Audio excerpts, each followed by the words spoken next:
राधे राधे, जय श्री कृष्ण दोस्तों। एक महिला को घर की बेटी को लक्ष्मी का रूप माना जाता है और उन्हें लक्ष्मी के रूप के अंदर देखा जाता है। जब घर की बेटी किसी दूसरे के घर में जाती है तब ससुराल में उसे यही कहा जाता है कि हमारे घर के अंदर लक्ष्मी का प्रवेश हुआ है, हमारे घर लक्ष्मी आ चुकी है। जब शादी होती है किसी लड़की की तो उसे गिफ्ट या तोहफा के तौर पे कुछ चीजें देने का रिवाज होता है। घर में महिलाओं को, बेटियों को जितना ज्यादा से ज्यादा हो सके तोहफे दिए जाते हैं ताकि उनकी बेटी खुश रहे। ऐसा नहीं है कि उनके ससुराल में किसी चीज की कमी होती है, लेकिन मायके वालों के द्वारा बहुत सारी चीजें दी जाती है। आज मैं जो आप लोगों को बताने वाली हूँ ना, उसे सुनकर शायद आप लोगों को थोड़ा अजीब लगे, लेकिन आपके काम की जानकारी है। ससुराल में भूलकर भी यह चीजें मत लाना, अन्यथा आपके जीवन में कई प्रकार की समस्याएं आ सकती है। जो लड़की अपने ससुराल जाती है अच्छा सोचकर, लेकिन उसे किसी न किसी रूप में दोषों का सामना करना पड़ता है। तो दोस्तों, आपको कुछ बातों का ध्यान रखना चाहिए जो कि आपको अपने मायके से ससुराल नहीं ले जानी चाहिए। आपके मायके में भी नुकसान हो सकता है और साथ ही साथ आपके वैवाहिक जीवन पर भी इसका असर देखने को मिलता है। दोस्तों, आपको कुछ बातों का ध्यान रखना चाहिए जो कि आपको आपके मायके से ससुराल में नहीं ले जानी चाहिए। आपके मायके में भी नुकसान होता है और साथ ही साथ आपके वैवाहिक जीवन पर भी इसका असर देखने को मिलता है, इसलिए इसे लाने के लिए मना की जाती है। दोस्तों, अगर आप मायके की बात करें तो इस बात का ध्यान रखें कि जब भी मायके से आप दुल्हन को विदा करते हैं तो दुल्हन के पिता और दुल्हन के माता को उसे भूलकर भी माँ लक्ष्मी या गणेश की मूर्तियाँ या कोई भी तस्वीर गिफ्ट में नहीं देना चाहिए, क्योंकि आपके घर की लक्ष्मी दूसरे के घर चली जाती है और आपकी बेटी के घर में भी बरकत देखने को नहीं मिलती है। इसलिए कभी भी अपने बेटी को विदा करते समय श्री गणेश और लक्ष्मी माता की मूर्ति ना दे।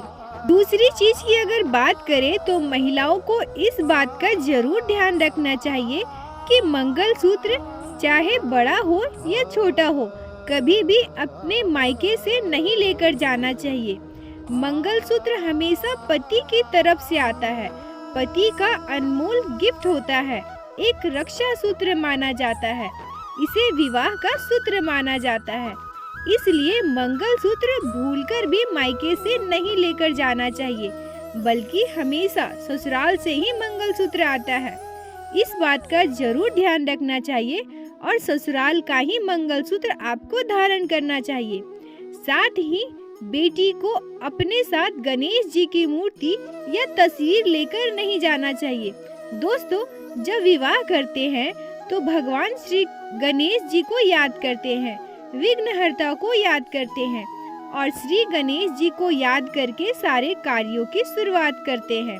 लेकिन भूल कर भी अपने मायके से आप श्री गणेश जी की तस्वीर या मूर्ति को अपने साथ लेकर ना जाएं, अन्यथा आपके आने वाले वैवाहिक जीवन में कलह उत्पन्न हो जाती है और आपके मायके पर भी तरह तरह का दोष लगता है, जिसका कारण होता है कि भगवान श्री गणेश सर्व व्याप्त होते हैं और सर्व श्री गणेश जी की मूर्ति या तस्वीर अपने ससुराल पक्ष के द्वारा लेनी चाहिए और उसे विधि विधान द्वारा स्थापित करके उसकी पूजा करनी चाहिए, ना कि अपने मायके से आपको तस्वीर या मूर्ति लेकर जाना चाहिए, अन्यथा आपको बहुत सारे दुखों का सामना करना पड़ सकता है।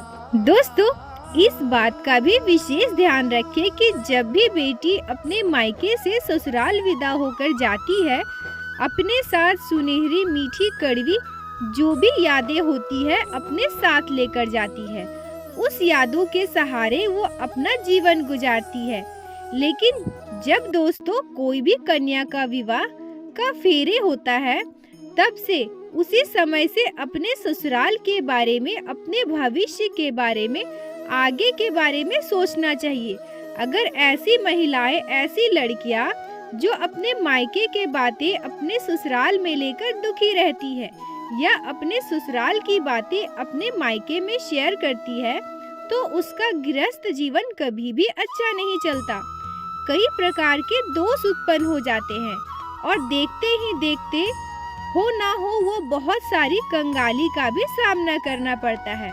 इसलिए किसी भी महिला को अपने ससुराल अपने मायके की यादों को लेकर तो जाना चाहिए, लेकिन अपने मायके में ही अपना मन छोड़कर नहीं जाना चाहिए, बल्कि आपको तो आपके आने वाले भविष्य के बारे में बातें करनी चाहिए।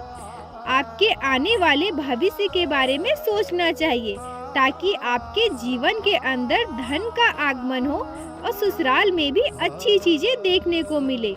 इसी तरह दोस्तों, इस बात का भी ध्यान रखना चाहिए कि कोई भी महिला को अपने मायके से अपने पुराने कपड़े भूल कर भी ना लेकर जाए। अगर आप अपने नए जीवन के अंदर प्रवेश करते हैं, एक नई जगह के अंदर प्रवेश करते हैं, तो आपको इस बात का विशेष ध्यान रखना चाहिए कि आपको आपके पुराने कपड़े उसी समय त्याग देने चाहिए। जब आप अग्नि के समक्ष 7 फेरे लेते हैं, उस समय से आपके कपड़ों के अंदर बदलाव आ जाता है। आपको आपके मायके के पुराने कपड़े भूल कर भी नहीं ले जाने चाहिए। आप उन्हें वहीं रख दें और जब भी आप मायके जाए तो आप उन्हें पहन सकते हैं, लेकिन अपने साथ पुराने कपड़े लेकर नहीं जाना चाहिए। इसे अच्छा शगुन नहीं माना जाता है। अगर आप इस तरह की गतिविधियां लगातार कर रही हैं, तो आपको कई तरह के दोष लग सकते हैं। मुख्य रूप से वास्तु दोष हो सकता है, जिस कारण से धन का आगमन आपके मायके और ससुराल के अंदर रुक जाता है।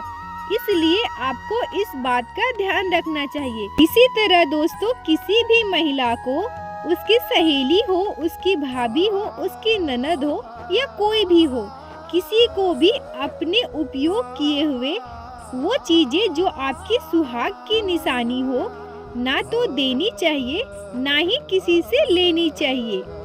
आपको किसी को भी अपना मंगलसूत्र जो आप गले में धारण कर चुकी हैं, कभी भी नहीं देना चाहिए। हर एक के मंगलसूत्र उसके सुहाग की निशानी होती है। उसके साथ उसके जीवन के कई प्रकार की यादें जुड़ी होती है। कुछ यादें अच्छी होती है, कुछ यादें खराब होती है। क्या पता कब किसका दोष आपको लग जाए, इसलिए यह ध्यान रखना चाहिए। ना तो आपको अपना मंगलसूत्र किसी को देना चाहिए, ना ही किसी का मंगलसूत्र पहनना चाहिए। महिलाओं को कभी भी अपने मायके से मिट्टी के बर्तन अपने ससुराल नहीं लेकर जाना चाहिए। इससे आपके मायके में धन संपदा की कमी आती है, साथ ही आपके ससुराल में भी कंगाली छा सकती है। महिलाओं को अपने साथ अपने मायके से कभी भी किसी भी तरह के बीज जो कि हम खेतों में बुआई करते हैं, वो लेकर नहीं जाना चाहिए। इससे आपके मायके में माँ अन्नपूर्णा रुष्ट होती है। भले ही आपके ससुराल में तरक्की हो, पर कभी भी कोई महिला ये नहीं चाहेगी कि उसके मायके में किसी भी तरह की दुख विपदा आए। तो आप इस बात का विशेष ध्यान रखें कि इन सब चीजों को आपको आपके मायके से ससुराल कभी नहीं लेकर जानी चाहिए। दोस्तों, आशा करती हूँ आप लोगों को आज की ये वीडियो अच्छी लगी होगी। अगर वीडियो अच्छी लगी हो तो कृपया वीडियो को लाइक करके अपने दोस्तों के साथ शेयर अवश्य करें और हमारे चैनल को सब्सक्राइब करें, ताकि इसी तरह से हमारे चैनल पे धार्मिक ज्ञान पा सके। राधे राधे दोस्तों।